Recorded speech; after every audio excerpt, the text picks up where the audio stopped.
ते लोक बोलायचे ना की 7 पिढ्या बसून खाऊ, आज ते लोक सुद्धा डब्बा घेऊन कामाला जातात. म्हणून सांगतो, वेळ आली तर फाटके कपडे घाला, पण काळ्या आईला कधीच विकू नका. कारण शेती ही विकायची नसते, तर शेती ही जपायची असते, शेती ही राखायची असते आणि शेती ही फुलवायची असते.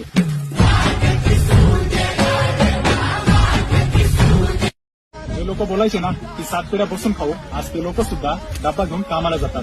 म्हणून सांगतो, वेळ आली तर फाटके कपडे घाला, पण काळ्या आईला कधीच विकू नका. कारण शेती ही विकायची नसते, तर शेती ही जपायची असते, शेती ही राखायची असते आणि शेती ही फुलवायची असते.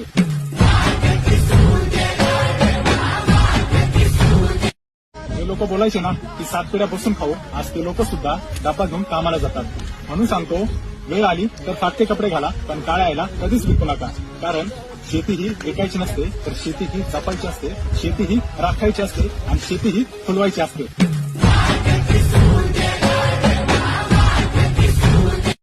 ते लोक बोलायचे ना की 7 पिढ्या बसून खाऊ, आज ते लोक सुद्धा डब्बा घेऊन कामाला जातात. म्हणून सांगतो, वेळ आली